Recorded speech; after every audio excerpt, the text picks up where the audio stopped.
Good morning, everyone, and welcome to this panel discussion for the during the National Science Week.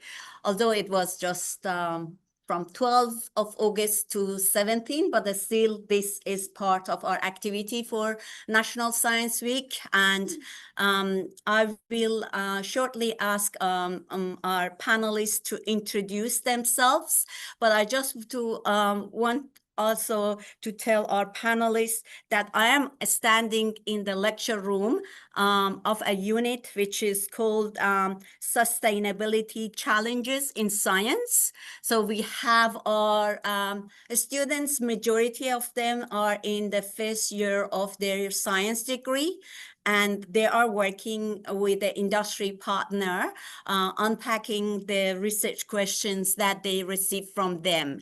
So that is how you are going to communicate. I think part of this communication is knowing the audience. So now you know the audience. So I would like to just invite us to go with this panel discussion. Of course, before I invite Kat to introduce yourself, I also would like to pay respects and I go to the acknowledgement of the country. So a lot of our research we are doing and a lot of this sustainability impact that we are making, it's coming from that indigenous knowledge and indigenous culture. So we have Teresa on board today. We are going to expand on that. So we want to pay our respects and to the traditional owner of the land that we are meeting today. And with that, I would like to invite Kat to introduce yourself and a brief about, something that could be introducing you and a lot of tasks that you're doing around science communication. Thank you. Thanks, Peter. Hi, I'm Catriona V. Nguyen Robertson. My pronouns are she, her. And yeah, I do a lot of stuff, as Peter sort of suggested. I have three main roles at the moment. I am currently a programs officer and learning facilitator at Museums Victoria. So for that, I work at ScienceWorks, which if you grew up here in Melbourne, you probably went to ScienceWorks, you've probably raced Kathy Freeman and been to a lightning room show or a planetarium show, and that's the kind of thing that I do. So I present shows to all audiences of different ages, and I teach them about STEM.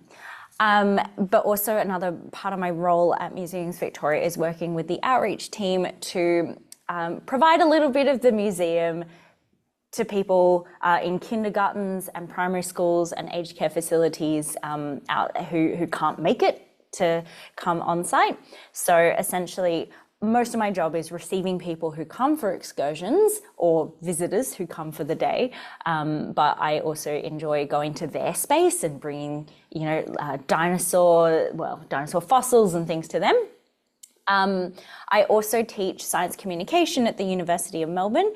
So I teach research students how to communicate their work so that they can go out and communicate everything, all the incredible things that they're doing to different audiences.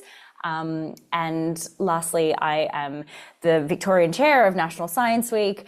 And so last week was a big week, but it's all really fun. And so I also have a couple of other volunteer roles and things, but really everything that I do is about engaging the community in STEM, fostering curiosity and inquisition and problem-solving skills to encourage people to be interested in science, and even if not interested in science, just a little bit more curious or think a little bit more critically. Thank you, Kat. So maybe we go with Amelia. Thanks, Peter. So I'm Amelia Pearson from the Monash Climate Change Communication Research Hub in Caulfield. I'm the operations manager here, which I feel like is a bit of a weird title for the work that I do. So I look after the teams in Melbourne, but also in Malaysia and Indonesia. And we have some really amazing kind of cross-country collaborations, which is kind of helping us understand how different communities are facing climate change, what that actually looks like in different parts of the world, what we can kind of learn from different parts of the world and then translate into our programs. We sort of sit at the intersection between the science and the public. So a lot of our work is around translating the science into accessible formats for diverse public audiences. And we do that particularly through media collaboration. So we work across digital news through News Corp's kind of hyperlocal news outlet network. We work on commercial radio, which is really fun, basically targeting tradies to see how they kind of are responding to this major kind of energy transition that we're going through, which will have a pretty big impact on a lot of their jobs. We work on TV with TV weather presenters and finance broadcasters as well. And I also do a fair bit of work in the education space, looking at how do we actually give students, particularly in high school, agency in their climate education at school as well. That's me. Thank you, Amelia. And now I would like to invite Rawungi to introduce yourself. You're muted, Rawungi. Hi, Peter. Thank you so much for the invitation. It's lovely to be back with the National Science Week event with Swinburne University. I'm Rawungi. By background, I'm an AI researcher. That's what I've trained on. But I'm also an entrepreneur and an advocate for women in STEM and also more specifically for women of color in STEM. I work in attachment with Australia Computer Society. I'm the chair for diversity and inclusion. In terms of my entrepreneurship, I run a non-profit called STEM Sisters, which is targeted for women of color in STEM. Then I have another two organizations, iSTEMco and Dare.ai. Dare.ai is a bias removal AI platform we are still in the development to be launched. iSTEMco, again, is an organization that works with women and especially with the industry, with employment, retention, education, and all of those pieces. So we run different activities, including careers fairs. STEM Sisters, as I mentioned, it's a non-profit geared towards women of color. We address those issues, the unique issues faced by women of color, where the gender and race intersection with different varieties of initiatives. So that's more broadly. In terms of the topic alignment for today, I think there are many topics that I work in addition on sustainability, and especially on my passion for AI is currently responsible AI. So I'd love to have a chat more about those things in the coming discussions. Thank you so much. Thank you, Rawungi. Yeah, definitely. That's one part of my questions for, again, this unit. It's about the sustainability challenges in science. And I was thinking, since our students working on the research questions received by industry, and so we want to unpack this question about the sustainability and a society.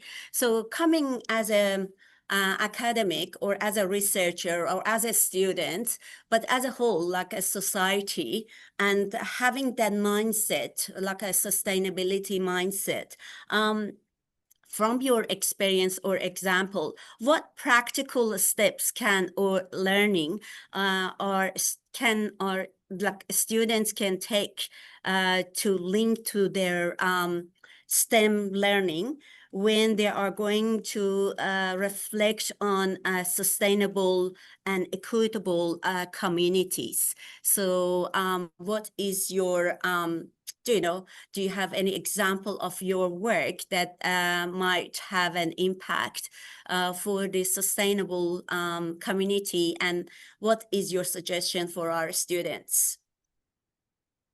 Peter, is it for me, the question? Yes? It's for anyone who is volunteer to answer, and then we go further to expand that discussion. Ravanga, you can go first. Okay, thank you. Yes, my take on this, I think equity and sustainability is the core two pillars that we all need to target, and especially with this kind of AI sort of revolution happening, because though you don't need to be part of an AI researcher, but because AI is now disrupting any industry and every industry. So therefore, whether you are not the person who is going to build it, but your essence and understanding about how this is going to affect your area is very important. And there is, like, rather than scaring anyone, I like to think the side of where the potentials or the opportunities are with AI.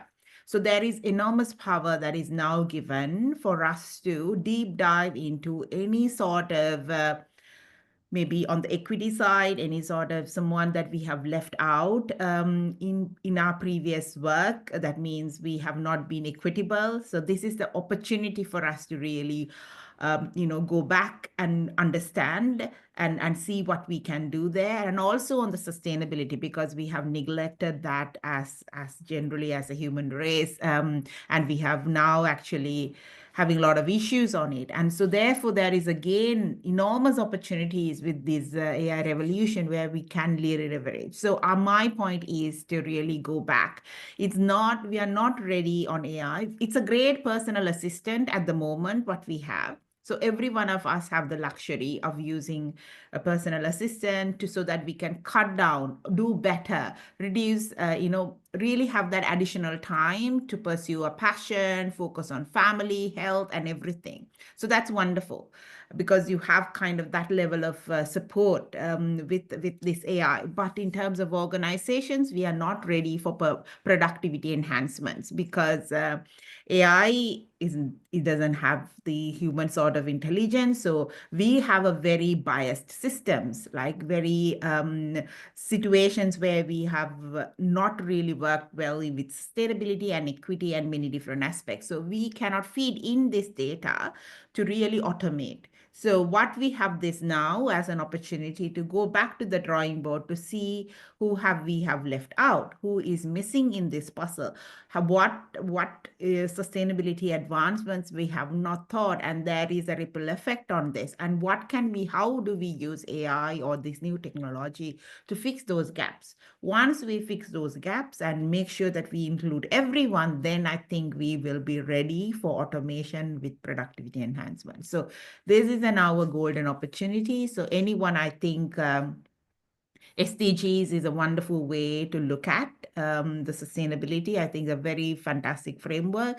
So you can see how your work aligns with it, what are those gaps, where you can apply, and there are many other different resources. Then we can deep dive on different technologies and what is available, and then come up with sustainable solutions for these problems that we are facing in the world. Yes.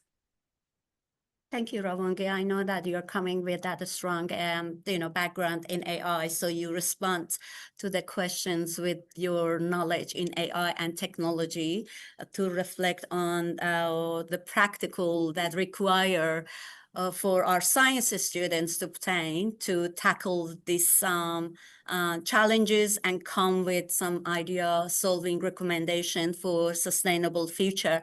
But I would like to hear from Amelia and Kat. What is your opinion? What practical that students can consider beside their science knowledge that can help them to lead on a sustainable future? Amelia, I don't know if you want to jump in, but I wanted to bounce off the back of the first statement that Ruwangi said. I mean, I agree with everything that you said, but just that first statement about like the core pillars being equity and sustainability, and I think they go hand in hand. And what I want to talk about is both sustainability as a community and a society, but also your own like sustainability to be able to continue doing your best and, helping solve problems and things. So all of it, I think, comes together because with equity and with diversity, I think things are getting better, but things aren't perfect. And, whether they ever will be, that's another question. However, I think, we need diverse voices coming together as we aim to solve problems. And there are so many global challenges that we face, climate change, biodiversity loss, and all of these need to be solved with diverse minds coming together and with interdisciplinary science and STEM coming together, and not just STEM, like getting, that creative side in, and thinking about society and civics as well. So I think everything kind of needs to come together. And in order to do that, you need good workplaces, like with a good work culture, and you need to be able to welcome everyone's voices at the table so that all these voices can come together to come up with solutions.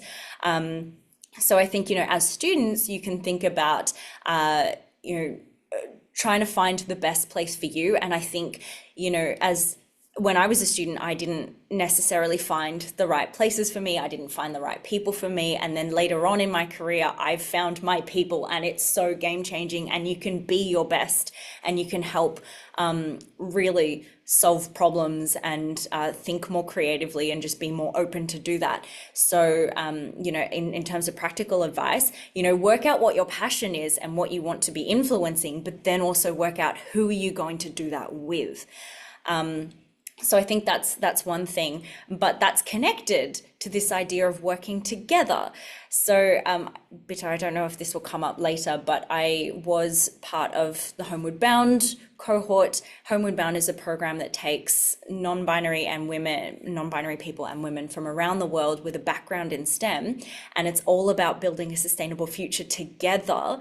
And we were all put on a boat. We went to Antarctica together and came back, and just that entire time together, we hyped each other up. And it's that idea of we are going to work on this together that really got us excited and really made me believe we can make a difference. And that's amazing.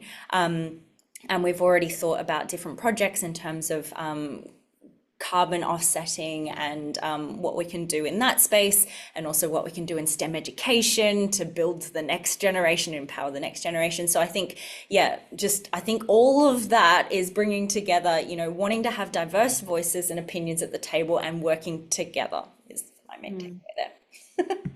Thank you, Kat. And before I come to you, Amelia, I just want to ask this question to Kat, that I really like that your trip to Authentica, coming with this, working together with the people who has the same vision as you. And I guess that was a good example. So because we want to give an advice to our students, and you mentioned that it's good to know the people, your passion, and also the people that it's helped you to follow your passion and achieve your goals. So is there any opportunity for students that we would like to share with them? So before I forget to ask you that question, so how our students should, get the direction or guidance?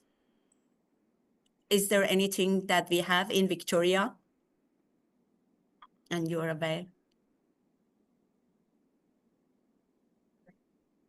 I think she may be frozen. Okay, Amelia, we are going to you, and then we come back to Kat.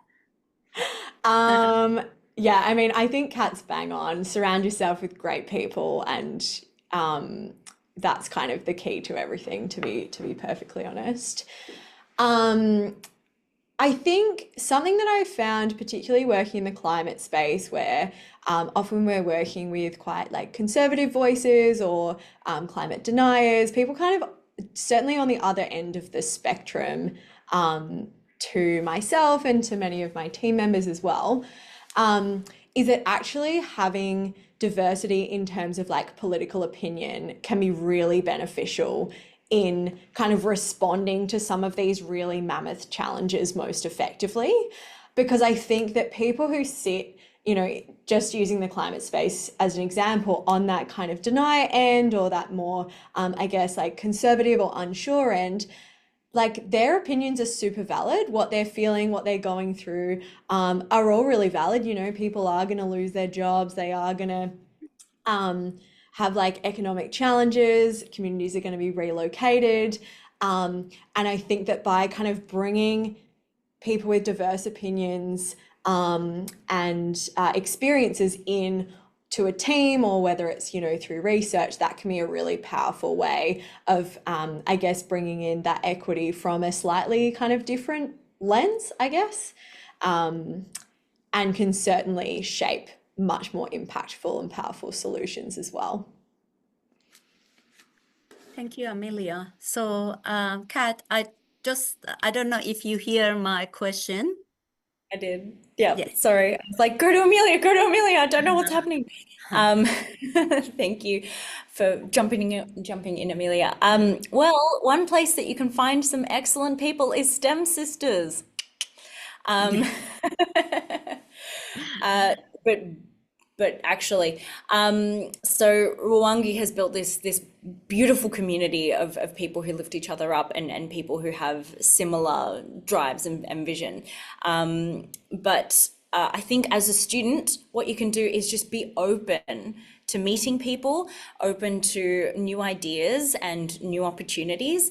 When I was doing my PhD, I said yes to everything. Maybe it meant that I was very busy and distracted with all sorts of different things, but it kind of led to me realizing what I want to be doing, also what I don't want to be doing. And I think it's important to figure out both of those. And also the kinds of people that I wanted to be hanging around and working with and working together with. And so for me, it was a lot of reaching out to people and asking, hey, would you have a coffee with me? Now, I am a Melburnian who does not like coffee. I'm weird. But, you know, just that act of going out and chatting to people, and also involving yourself with groups as much as possible. So my university had women in science and engineering. You know, RMIT might have something a little bit different but similar. So I think really just going into different communities and seeing, is this where I see myself fitting, is good. Thank you. And now talking about the STEM Sisters, and I would like to invite Rwangi to provide us and our students some of this practical, you know, advice where they can meet other students who has the same passion, and then yes, what are the opportunities? Because I think beyond what we need to know about ourselves, which is that self-awareness, is the awareness of opportunities also very important for us to build that networking and that connection that makes something magically very rewarding. So, Rwangi. Well, thank you, Beta, and thank you for Katrina for saying some good words about us. She was one of our ambassadors last year, and also she won the Rising Star Award at the Women of Color in STEM Awards last year too. So she's a great ambassador for STEM Sisters. Thank you, Kat. Yes, so STEM Sisters, as I mentioned, we are supporting women of color in STEM. Why we do that is because there are fantastic other STEM organizations. So gender barrier is one aspect, but then there are many women with different intersectionalities. Intersectionalities is when you have a different other additional barriers on top of each other, and especially with the current ecosystem of STEM women in Australia, there is a large group of women of color in STEM. So women of color, technical definition is culturally, racially marginalized women. So it's nothing to do with skin color. It's all about if you find your race or ethnicity is a challenge. So it can be your accent, it can be your looks, or anything which you feel like that is linked to my race, and that's a barrier in addition to being a woman. So that's very targeted initiative. So to tell in numbers, in 2020, the chief scientist of Australia revealed there is 56% university qualified STEM women are born overseas. I'm not saying all of the women are born overseas are women of color, but there is a very significant portion of that. That's what the statistic reveals, and they face over 4 times unemployment. So I really request you to, I'll just put 2 links for you to have a look. So you can visit our website, that's one, which lists all of our initiatives and very much in detail. If you really need to get a glance of what we do, I suggest you to look at our impact report, just the last 2024 impact report that explains the impact of all of our initiatives. That gives a very good idea. So you can pick and choose how you wish to engage.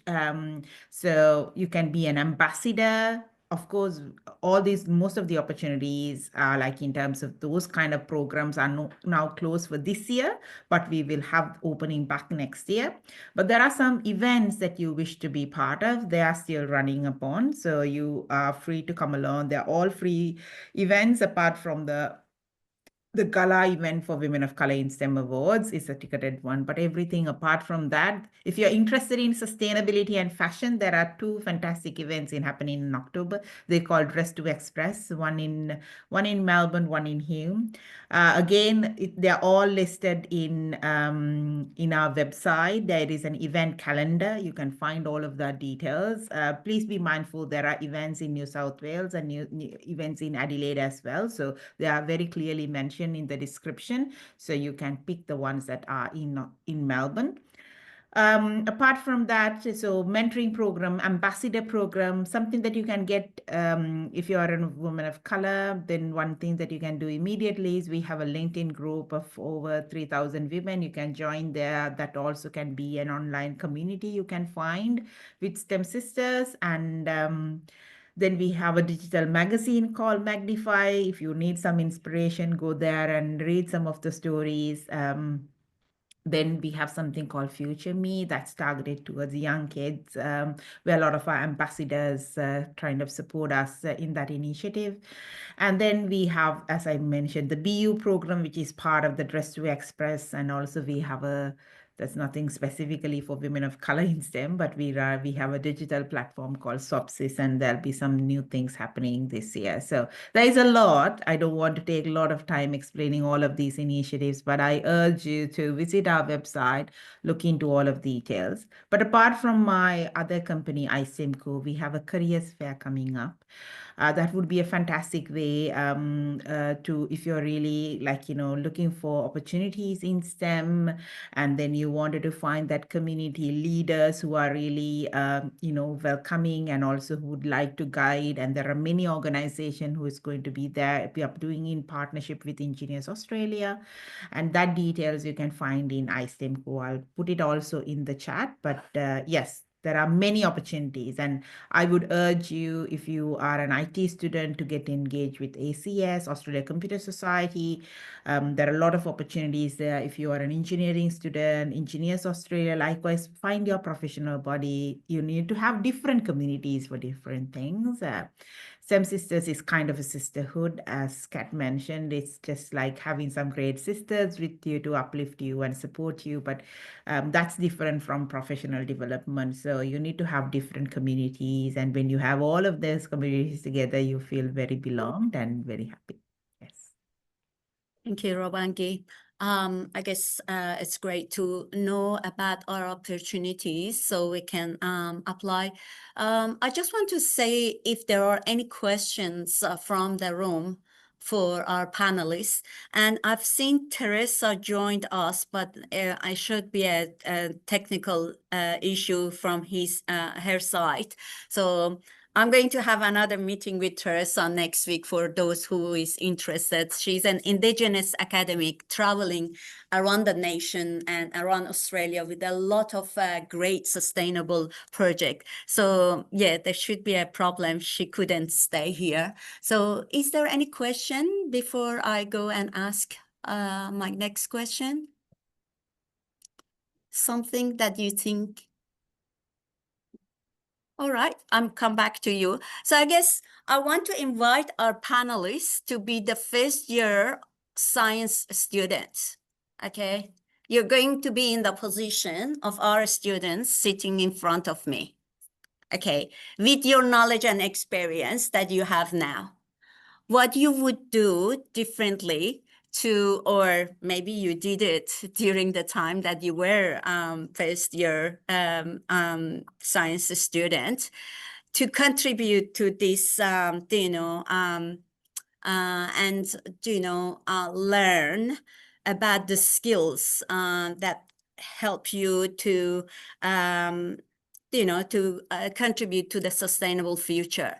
What would be your contribution? So how did you do it? Kat, do you want to start with you if you're the first year science student? I saw Amelia unmute and look Yes, like please. she was like, Amelia, please go ahead. Amelia. I mean, this is going to be pretty short and sharp. You've already heard it here today, but it's like I really think it's about finding your people. It's about just like trying stuff out. Like uni is such a good opportunity to test stuff. Like if you have the opportunity to do a just an elective unit that is like totally outside of your scope, but maybe you think it will be interesting, do it, because why not? Like at the end of the day, you're paying for it, so you may as well try these things. I think the other piece of advice, and something that I probably didn't appreciate until I'd finished, was that like figuring out that you don't like stuff is just as important as figuring out that you do. And actually like crossing stuff off the list is really, really helpful in finding your place and what you want to pursue. I also think that there's often a lot of pressure straight out of high school, and then also just as you move along into your career, to kind of know exactly what you're doing. And I think that there is often, it often kind of looks like people who are, in their late 20s, early 30s and beyond have kind of figured that out. But I would just say that that's absolutely not true. And I talk to my parents about it all the time, and like they love the work that they do, but it's, it's been like a 30, 40 plus year journey to figure that out. And some people kind of never do, but they just enjoy the process of doing it. So embrace that discomfort, try stuff, and eventually you'll find the right place. Thank you. Kat? Yeah, I echo that entire sentiment. I would say very, very similar things. I might just, I did type it in the chat, but I do know that some people are in the room, so I might just say out loud that, finding your people is important, and, trying to take hold of opportunities. And if you ever get a no, don't let that stop you. So I mentioned in the chat that like for Homeward Bound, that trip to Antarctica, one, I never thought I would, get in, and I didn't at first, but I tried again 2 years later and did. And in that time, thought about how do I improve myself to be better for me, but also better able to contribute to that program and sisterhood in a way, and finding mentors and cheerleaders. I like to call them cheerleaders because you will have mentors you go to for advice, but then finding people who will just cheer you on all the time and lift you up, that helps give you the courage to keep trying and embrace that discomfort that Amelia was talking about. But just to add something different into the mix, I think learning to use my voice a little bit more, but picking and choosing when I use my voice. So, we all have our voices, and I think we should all use them. However, you don't want to burn yourself out, and you don't want to continually shout into a void. So, there were instances when I was a student that I saw a lot of waste, for example. So thinking back to sustainability as our big thing, I was a research student in a lab, and I saw so much plastic waste and so much, stuff. And I thought, what could I do? What could I say about this? What could I, how could I change things? And I wish I had used my voice more. I wish I had known how to channel the thoughts that I had. I tried to do a little bit, and I did sometimes call things out, but I think working out how you can maximize your impact and how, if you see something and want to speak up, finding the courage, finding the people who will support you to do that, and finding the best avenues, I think would have been good for me if I were a first year student doing it again. Thank you. Thanks for that example. Ravangi, do you have any? Yeah, I echo on everything. So just to add, what I think is, the passion is a big word. So people find it hard to whether, when you say find your passion. But I think to this day and age is honestly to that. But there is, I will tell you, guide you how to, I think Amelia's point was very right. So trying out and figuring what you don't like just lead you to figuring out your passion. Because I really think with this day and age, in the society that we are living in, I'm a very, like, I see a glass full, like half full rather than half empty. So I see immense of opportunities for every one of us. So therefore, what we are like, we are given a golden opportunity to actually pursue what we really interest and find a career with that path. Of course, I didn't have the luxury to do that when I was a bachelor's first year. I grew up in Sri Lanka. So, and like, that's a wonderful country. But when I came and when I started my first year in Australia for my PhD, I honestly did that because I felt like, okay, I knew a lot of things. I could do many things, but what is my true passion? And I experimented. So a lot of the time when you're learning, I know it's a lot. You have to study, you have to do this, but I say this is your kind of golden opportunity to figure out what you like too. It's never too late to figure out later. You can fine tune this, but there are a lot of great mentors, supporters. You are learning many things. So whenever an opportunity comes, just embrace it and trial that and see. It may be not the one for you, and then that's completely fine. Without trying, you would never know. So things which are sometimes you may like, because of a lot of biases that we come up in the society, sometimes we say no without even thinking about them. So my request for you all to embrace opportunities, because there are many. Don't just stick with what offers only at university. Think broader, think society, do a lot of volunteering, and that will give you an opportunity to see the world in different lenses. And on this point of sustainability, I think there are many things. First, we need to understand, on a personal level, what are the things that we can do, and then as a community and a group, what else that we can do.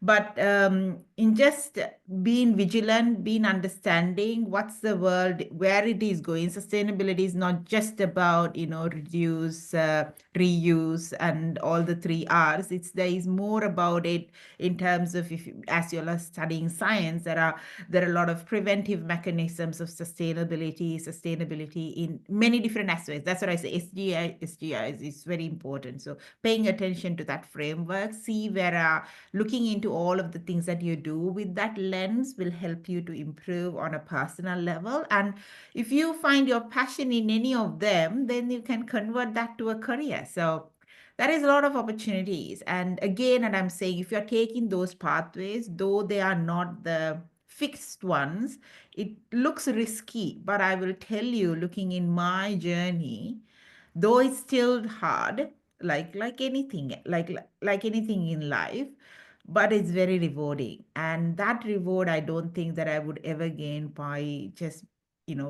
being a 9 to 5, and also the opportunities that comes with it. So more and more, though they are hard, as you progress, as you be consistent, as you put your effort into them, there are different opportunities come your way. So I urge you to think broader, because now more than ever, there are many things are possible.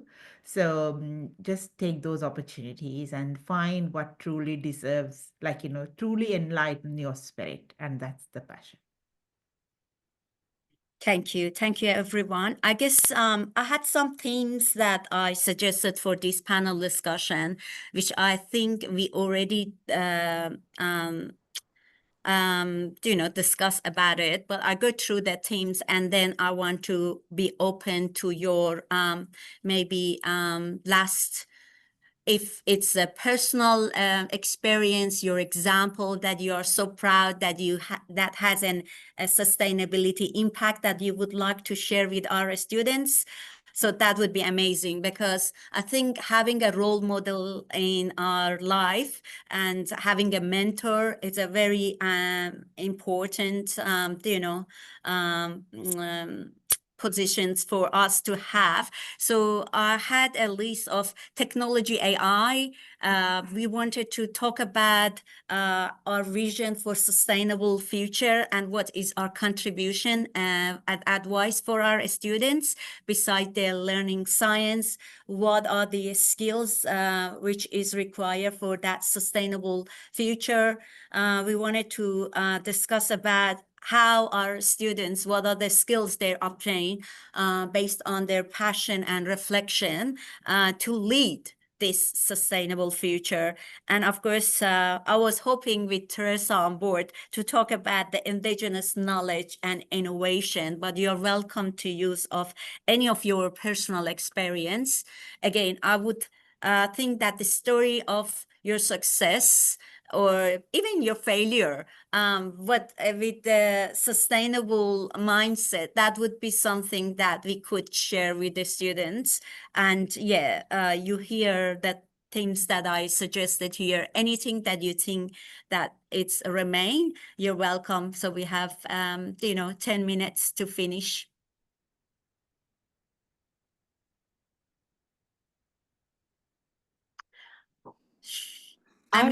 I'm happy to jump in. Yes. Yeah, Vita, you've really got me thinking. Well, I guess maybe I'll talk about a project that we're doing at the moment, and I mentioned it really briefly, but it's around looking at commercial radio as a platform for social change. And many of us listen to commercial radio, whether we're waking up to like a sunrise alarm clock or in the car on the way to work, or it's played on building sites all the time. It's played in school reception areas. But from a research perspective, people haven't really given it the time of day. There is very little research about it. People think, oh, it's just like some music. And really the largest debate around commercial radio happened way back, I think in the 1960s and 70s, when there was kind of this standoff between musicians and commercial radio kind of broadcast owners who were basically saying to musicians, well, you should be paying us to play your music because this is really good. This is like a really good kind of opportunity for you to get attention. And so that standoff happened over a number of months, and that's kind of like where the extent of the research has sort of ended in that space. But because we like to look at lots of different audiences to target in the climate communication space, we thought, you know what, like let's just try commercial radio and see what happens.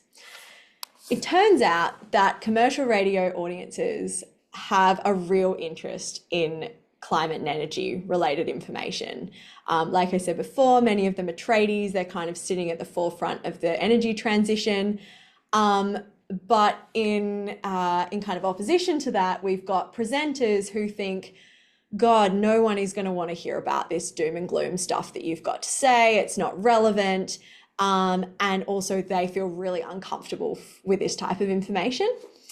And so basically over the past 12 months, we've gone through this kind of co-design process where we've interviewed lots of audience members and brought them together as focus groups. We've run surveys, and we've really showcased that the appetite is there. We've then kind of gone to our radio presenters and said, look, we know that your audiences want this, but we also really understand that you feel quite uncomfortable about talking about this information. So how are we actually going to make this kind of happen? And basically over that time and through lots of iterations, we've landed at a point where we now on both HIT and Triple M do a Mythbuster segment. People love myth busting. There's a reason why that show kind of blew up a really long time ago. And it's a really nice way to kind of introduce some of these, I guess, more challenging topics as very much a conversation. And so I guess the key learning from that is that sometimes it can take quite a long time to figure out how you're going to approach like these big issues, how you're going to communicate to these audiences who maybe are a little bit more hesitant or a little bit more resistant. But as long as we're kind of listening and bringing key people into that conversation, you can get a really great outcome. So yeah, that's just a little anecdote from my end. Thank you, Amelia, and amazing. So, Ravungi? Okay, thank you. Yes, I'll also go back on an example on specific. There are many SDGIs that I work on, like directly, like on the environmental sustainability. There is a project. Why we started, I'll tell it very short. Why we started is we were addressing challenges for women of color, and some of the women of color is external appearances do find it a challenge. So as an organization, we are trying to give a solution for all the challenges they're facing. How we were thinking, okay, how we do address this. And of course, women relate to fashion, and when you're culturally diverse, and so that element also playing in. And being in STEM, we knew, okay, we cannot discuss fashion without having a sustainable lens. So this is the background story why we did that and why we are still going on it. So recently, Australia became the largest fashion consumer. So that was also in the lines of the discussion since we started. So that's a really bad thing. Fashion is in no way, sense, or form is really damaging with water, the environment, pollution, and fast fashion specifically. They are being so cheaper. It adds a lot to the environment, and a lot of the time Australia, what we do with the fashion items that we throw away, they just go to another low developing country, then they have to carry that burden. So all of this is not a good thing. So how do we fix it? We thought of, okay, the way we think about it is because coming from a lot of multicultural countries, I didn't have this problem because I used to wear my sister's clothes. That sometimes my sister got them from one of our family's cousins, and we passed down ours. So there was a line for our clothing. And like, there is someone wore it after me. So that was kind of a guaranteed phenomenon. And why that happened is because we kind of very, very, our community was kind of connected together, and also there was kind of this understanding. But when you come to Australia, the way that the second-hand market worked with op shops, and a lot of the migrant community is not familiar with it, and especially after COVID, that's kind of not the pathway going forward. So we thought, okay, now how do we fix all of them? So we developed the Swapsis is the platform. So it's for small communities. And again, if you're sending clothes from one person to the other using transportation, that's another problem in sustainability, because sometimes you try to fix something, but also it's not completely carbon zero because you're adding other, different ways of carbon input. So how do we even avoid that? Because if you're coming up with a solution, it's best that we come up with a total solution. So we decided we are going to do it for smaller communities, so the stigma of sharing is removed because they are known already or just coming together. So it can be a university, it can be a church, it can be a community center of place of work. So a few women comes together. You don't have to be a woman of color for this one, not in either STEM. So few women come together and say, okay, we going to run an online shared wardrobe. So that means is I would have this sweater, which I would not wear every day. And I have no problem giving it to someone to wear and share when they feel like. So in that way, I can list it. So because I'm meeting my community more often, like for some other work, maybe for work, maybe school, maybe church, then there is an opportunity for me to give away and get it back. And if you wanted to give it away completely, that's also possible through the platform. So it's been a journey with this platform, but again, we love to do test and figure it out. What is that exactly our community needs? So we did an online platform, but this year, what our feedback was, we need app rather than an online platform, which runs well with our mobile devices, because when we click a picture, we should be able to upload it directly, not transfer it to my laptop and then upload it from there. So we listen to our community, and this year we'll be launching the app.